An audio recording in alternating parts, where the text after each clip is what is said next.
Paano gamitin ang Maya Virtual Card based on my experience? Let's go! Before natin sagutin ang question, paano gamitin ang Maya Virtual Card, sagutin muna natin ang tanong kung saan pwede gamitin ang Maya Virtual Card. Based sa Maya website, pwede natin gamitin ang Maya Virtual Card online like Lazada, TikTok Shop, Shopee, Shein, at based on experience, pwede rin natin i-connect sa PayPal at marami pang iba. Just make sure lang na yung payment option ng app na yun or online platform ay meron silang credit or debit card. Note pala, Maya Virtual Card pala ay hindi malalagyan ng pera. Susi lang ito para makuha ang pera mula sa Maya Wallet papunta sa online shop kung saan ka mamimili. Tanong, how to add it as a payment option? To add it as a payment option sa mga online shop or PayPal app, make sure na may laman ang iyong Maya Wallet kasi dito manggagaling ang perang pambayad mo. Also, once na-link ka na ng Maya Card sa mga apps na ito, magkakaltas ang mga online app ng pera sa Maya Wallet mo kagaya nito to test kung working ba ito. If working naman or hindi, they will reverse your payment back sa Maya Wallet mo as you can see in the screen. Kung wala laman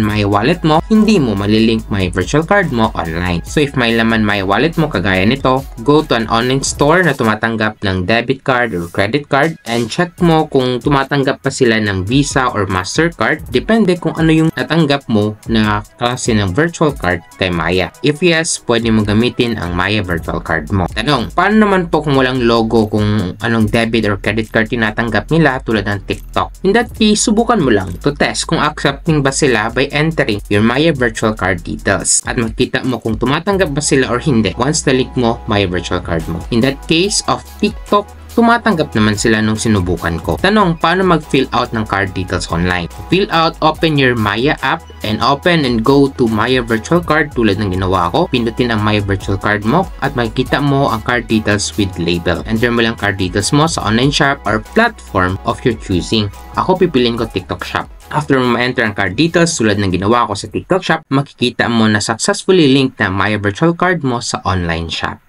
Informative ba ang video na ito para sa inyo? At dahil dyan, gusto nyo mag-create ng iyong sariling Maya Wallet. Kung ganon, use my referral code para maging 15% yung interest sa savings account nyo for 1 month. Diba? Ang gandang deal. So maglalagay ako ng link sa comment section para magamit yung referral link ko.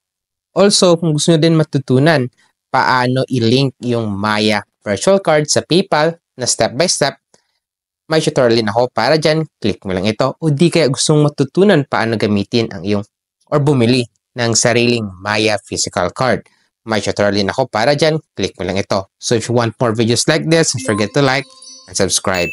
Yun lang, see you in my next video. Let's go!